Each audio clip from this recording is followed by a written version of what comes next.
Greetings, everybody. It's me, Kat, or Medicine Woman Kat.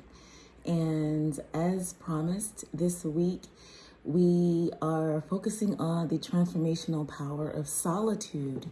And I did announce in my Instagram and Facebook last night that I was going to be taking an extended break from those socials and specifically only focusing on YouTube this week. So yeah, I've been called to speak about that. As I went through my weekend, I was in this frame of mind already that was sort of like embracing solitude, embracing that. And even though I didn't really want to be in that space particularly, I felt pushed into it. And then when we're pushed into solitude, we are in a very reflective frame of mind. And so I thought to myself, instead of wallowing, or I don't want to use the word wallowing, instead of being in the solitude alone, I'll be in a semi-solitude mode. And I'll invite you guys in on this journey with me. So if you're currently hermiting or in a temporary space of solitude or aloneness, then I welcome you to join me in this discussion in which we dig deep into it. I have my notes here on my iPad next to me so I don't forget the points. So one of the points I wanted to make was that most people avoid solitude like the plague. When the calls, texts, invites stop, you're given an opportunity to sit with yourself. And most people are not comfortable sitting with themselves because that means they have to stop distracting themselves with the noise, the crowds, and the other people who are basically preventing them from connecting with their own self because you're so outward focused. So I wrote in my notes section, most people run from silence and fill the world with noise, needing external validation, applause, superficial conversations, surrounded by the crowd, all other people's perceptions of themselves, infringing on their growth, really, basically. And there are people who simply cannot be alone. They simply cannot sit with themselves. Any free moment they have, if they get off of work, they have to call someone, they have to go see someone, they have to be amongst all these people. Why? Why is it that it's so uncomfortable to be in your own being? And this is because most people are afraid of what they're going to see in the mirror of their own souls. I'll say that again.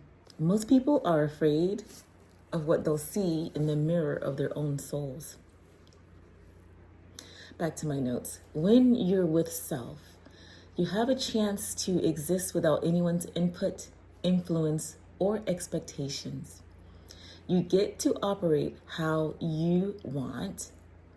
Your dreams, your goals are your focus. And you're brave enough to stop running from yourself.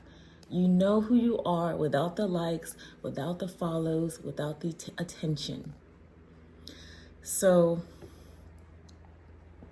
it takes courage to move beyond all of this external validation and be able to really sit and understand your entire being of who you are without all of these other people and all of this other input and all this other noise and all of this other distractions. On the video I made yesterday, and if you didn't see that, go back. And that video is an introduction to this week that talks about the transformational power of solitude, part 1, I'll call it.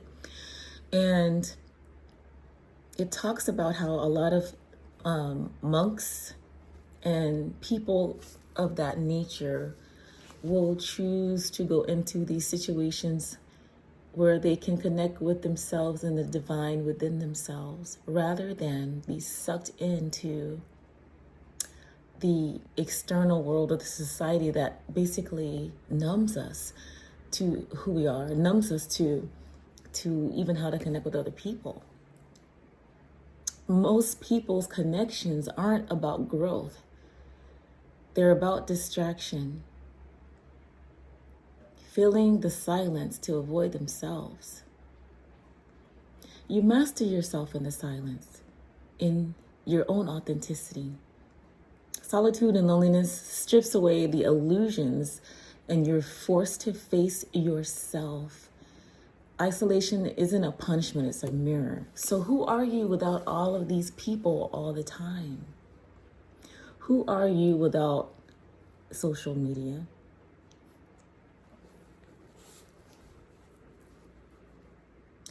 Do some of you remember before social media? Some of you remember what it was like to live as your own self without everybody looking at you and making judgments and criticizing and influencing how you even view yourself, influencing your self-esteem and self-worth. So for you younger people, close your eyes and imagine, what would that be like? What would that be like to be without social media and just simply be, and just simply, like, if you know people, you know them in real life. They either talk to you on the phone or they hang out with you. There's no texting and just looking at people all day without interacting with them. I hate that shit about social media. Like, what is the fucking point?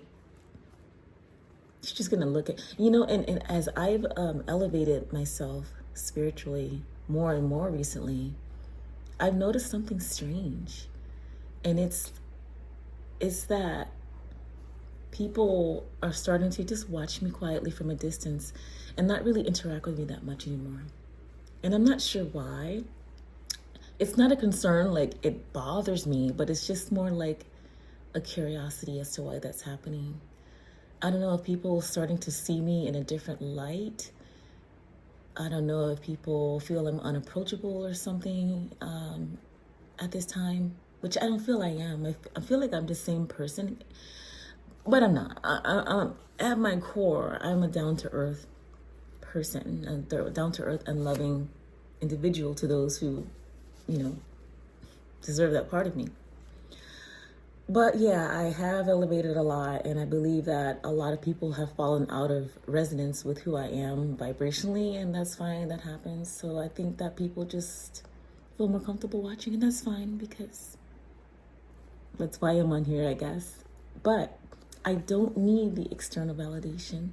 I do appreciate connecting, though, with aligned souls like you who are watching this. If you're new, welcome. If you're old to this channel, welcome back.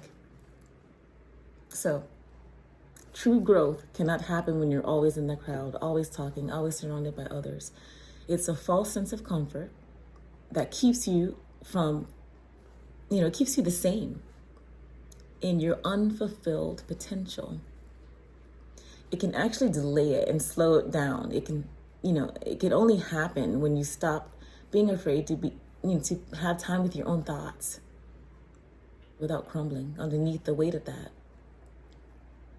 Resist the urge to numb it or run from silence or solitude.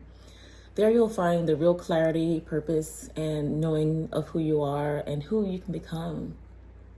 The seeds of your real strength is there, who you are when no one's watching, what you stand for when no one tells you what to stand for, when no one's there to agree 100% with everything you say and all of that. It's not punishment, it's preparation. It's where your future self is forged. So,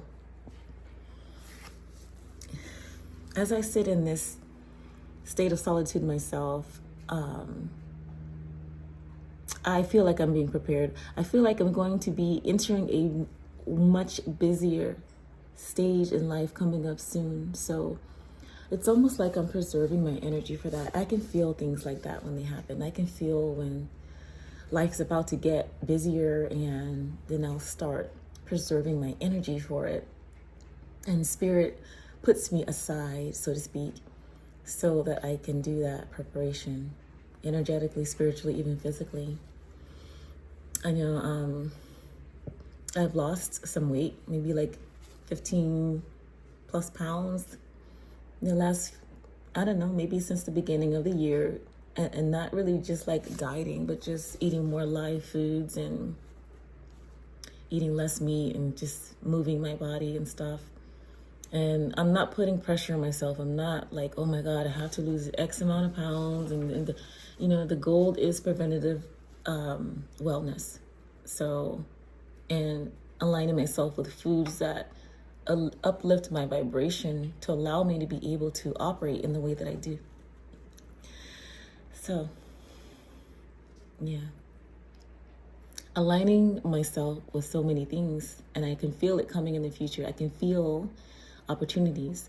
I can feel growth, expansion. I can feel a divine counterpart already in my energy field, near. And so, in the preparation phase and not scared of it. So, thank you for joining me. I will be sharing community posts and videos all this week on my YouTube channel here on this subject, the transformational power of solitude. And thank you for watching. If you're new, subscribe if you like my content. Hit the like, share this video with others. And you can also go onto my Patreon. I have the Divine Feminine Mystery School, which is open now for enrollment, in which you can jump in at any time. Go on there and read more about that. There's a lot about that I won't get into in this video. I also offer in-person energy medicine and indigenous healing sessions, and thinking about offering other services for those at a distance. Spirit's working with me on that one. Until the next video, I'm sending love, light, bliss, and balance.